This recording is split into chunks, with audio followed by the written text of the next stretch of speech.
मंच पर विराजमान महाराष्ट्र प्रदेश के अपने लोकप्रिय मुख्यमंत्री श्री देवेंद्र फडणवीस जी,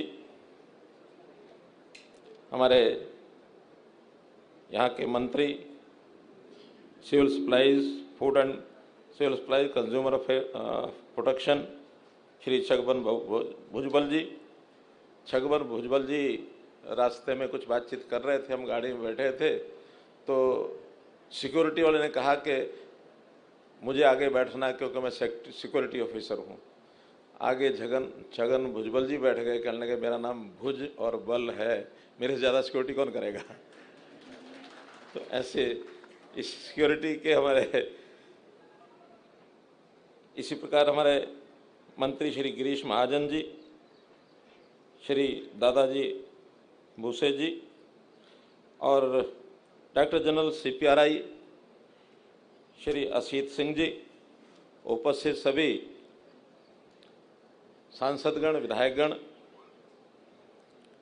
वरिष्ठ अधिकारीगण और यहाँ इस CPRI के सभी हमारे इंजीनियर बंधु, कार्यकर्ता बंधु, उपस्थित सज्जनवृंद, पत्रकार छायाकार मित्रों, बहुत ही मेरे लिए सौभाग्य का ये अवसर है कि एक ऐसा स्थान जिसका आज उद्घाटन हुआ है, जिसको पावर सेक्टर का मैं उसकी जान कह सकता हूँ, पावर सेक्टर का एक डॉक्टर के रूप में जैसा काम करते हैं वैसी ये CPRI की लैब यहाँ काम करेगी।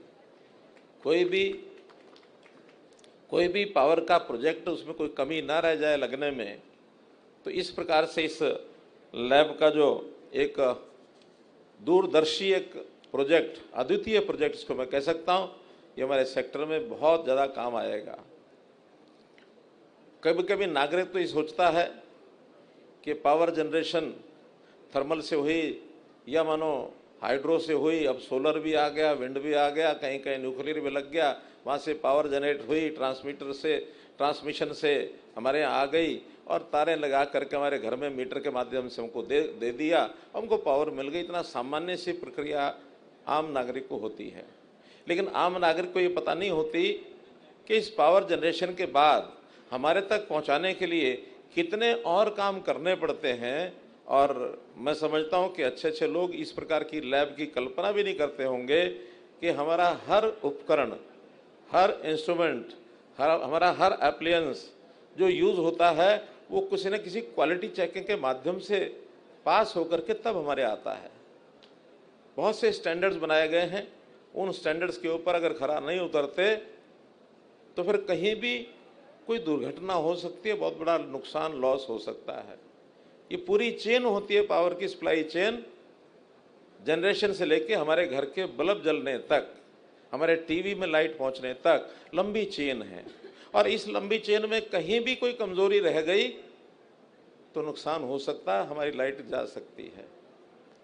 एक कहावत है ना कि strength of the chain lies in weakest link of the chain. पूरी चेन में अगर कोई कड़ी बहुत कमजोर रह गई तो वो समझो चेन खत्म है, टूट जाएगी।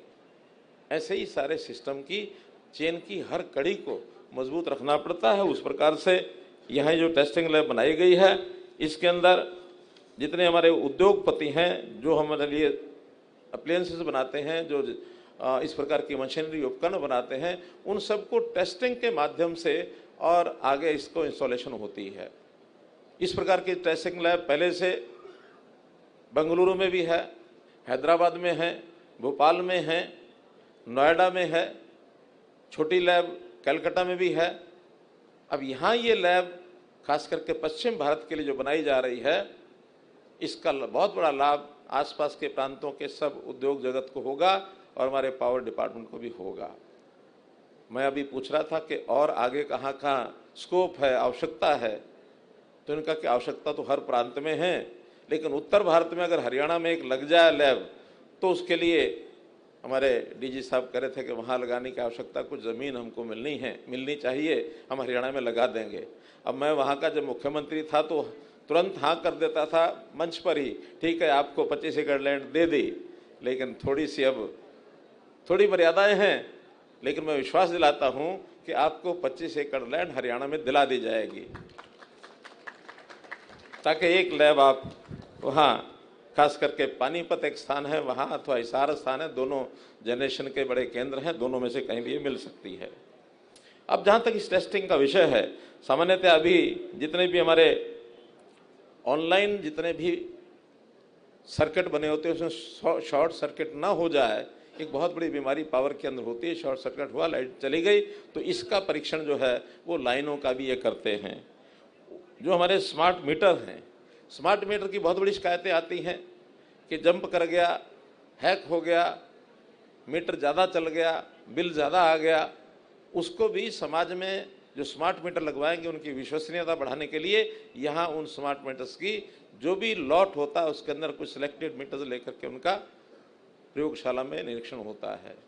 मैं तो ये भी कह रहा हूँ कि केवल यहीं प्रयोगशाला में न करें, बल्कि स्मार्ट मीटर तो ऐसी चीज़ है जनता में जा करके भी हर एक शहर के अंदर एक दिन का सुबह से लेकर शाम तक उनके सामने स्मार्ट मीटर की और ये प्रयोगशाला बना करके उनका टेस्ट करना चाहिए। लोगों को विश्वास जमेगा कि स्मार्ट मीटर एक अच्छी चीज़ है। स्मार्ट मीटर में सब तरह का डाटा हमारा इकट्ठा होता है और स्मार्ट मीटर में भी एक कदम और आगे बढ़ गए हैं। उसमें महाराष्ट्र के मुख्यमंत्री जी को मैं बधाई देता हूं, क्योंकि ये पावर मिनिस्टर भी खुद हैं। प्रीपेड स्मार्ट मीटर, पहले पैसा जमा कराओ, जैसे प्रीपेड मोबाइल होते हैं इसी प्रकार से उसके बाद बिजली मिलेगी और आपको कुछ समय पहले वार्निंग हो जाएगी, पैसा खत्म होने वाला है, नया जमा करा दो, तब पावर मिलेगी, नहीं तो नहीं मिलेगी। बहुत बड़ा लाभ हो जाएगा। और मैं एक बात का और धन्यवाद करता हूं मुख्यमंत्री जी का कि इन्होंने महाराष्ट्र में एक घोषणा की है, जो शायद सारे देश भर के लोगों को मैं बताऊंगा कि जो स्मार्ट मीटर लगवा करके बिल के लिए एडवांस पेमेंट करेगा उसको 10% की छूट मिलेगी 1 साल के लिए। बहुत बड़ा कदम है नरेंद्र जी, आपने हिम्मत करके उठा लिया। बाकी स्टेट्स उनको ये देखना पड़ेगा क्या करना है। अचानक हमारे उपकरणों में, इंस्ट्रूमेंट में, मीटर में भी ताप की वृद्धि हो जाती है, गर्म हो जाते हैं, जिसके कारण से भी लॉस होता है। उसका भी टेस्टिंग ये करेंगे कि विद इन गिवन टेम्परेचर्स उसके अंदर ये लगातार 24 घंटे चलने के बाद भी उसी के ऊपर काम करेगा। ट्रांसफार्मर में जो तेल लगता है उस तेल का परीक्षण, वरना उसके कारण से भी लॉस होता है। तो मित्रों, ये बहुत से ऐसे विषय हैं जिसके लिए, और ये यहाँ पर परीक्षण, मैं कुछ बातें और कह रहा था कि नई चीज़ों की ईजाद भी हमको करनी होगी। भले आज यहाँ व्यवस्था की है नहीं की है, कुछ जगह पर बता रहे हैं कर दिए, कुछ जगह और बड़ी तेज़ी से करना पड़ेगा। अभी जैसे ट्रांसमिशन लाइंस, अभी तो ज़मीन के ऊपर पोल, मोनोपोल गाड़ करके या बाकी 4 खंबे पोल गाड़ करके हम लगाते हैं हवा के अंदर और वो लहरती हैं तारें, कभी कभी तो बहुत नीचे आ जाती हैं। अब नई आवश्यकता पड़ गई है, जहाँ खास करके ज़मीनों के रेट बहुत महंगे हैं, ROW में कठिनाई आती है, तो वहाँ अंडरग्राउंड वायरिंग, और उस अंडरग्राउंड वायरिंग की जो टेस्टिंग है वो बहुत ज़रूरी है। वरना अगर वो गड़बड़ हो गई तो उसमें रिपेयर करने में बहुत समय लग सकता है, तो इसलिए उसका टेस्टिंग बहुत ज़रूरी है। आपकी जानकारी के लिए पावर डिपार्टमेंट ने एक प्रकल्प और चलाया है श्रीलंका में, UAE में, और समुद्र के अंदर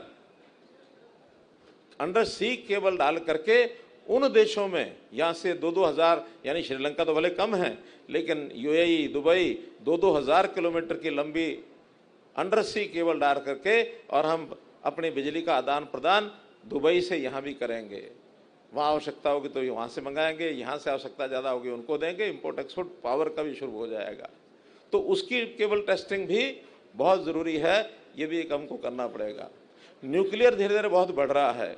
न्यूक्लियर थोड़ा भी कहीं कहीं प्रदेशों में जनता की ओर से विरोध आता है कि कहीं इसका रेडिएशन जो हो गया तो पब्लिक डरती भी है, लेकिन उसके परीक्षण शुरू हो गए हैं और भी उस परीक्षण को तेज करना पड़ेगा कि वहाँ उसमें रेडिएशन मानो ना हो। वहाँ की बिल्डिंग, उस बिल्डिंग के अंदर उसकी जो कंपन होती है, बिल्डिंग की धड़कन होती है, वो कैसे कम रहे, और वहाँ जो उपकरण लगते हैं उसके अंदर भी डबल लेयर के जो मेटल होता है उसके अंदर उस परमाणु को, जो अभी चल रहे हैं 8 प्रोजेक्ट अपने परमाणु के चल रहे हैं, जिसमें से एक महाराष्ट्र में भी है, इसके लिए भी टेस्टिंग की बहुत बड़ी ज़रूरत है। मित्रों, बहुत जगह पर इस टेस्टिंग की ज़रूरत पड़ती है ताकि हम अपने विश्वास को बढ़ाकर बिना किसी भय डर के और बिजली का उपयोग जहाँ करना चाहें वहाँ हम कर सकते हैं। तो इस प्रकार से ये सब काम करते हुए हमारा जो उद्योग जगत है, उस उद्योग जगत की भी विश्वसनीयता और ज़्यादा बढ़े, इसके लिए भी जो भी उपकरण बनाए जाते हैं वो सब के सब यहाँ पर एक प्रकार से उनका टेस्टिंग करके और इस सुविधा को आगे देंगे और इसी प्रकार से अपनी इस लैब का जो उपयोग है वो सर्वाधिक होगा। आज इस लैब के अवसर पर आप सब लोग जिन्होंने इस लैब को तैयार किया है, खास करके यहाँ के जो साइंटिस्ट हैं, यहाँ के टेक्नोलॉजिस्ट हैं और यहाँ के जो सहयोग करने वाले लोग हैं, उन सब ने इतना अच्छा एक संस्थान खड़ा किया है कि इसके लिए आपको बहुत बहुत बधाई, बहुत बहुत शुभकामना देता हूँ। धन्यवाद।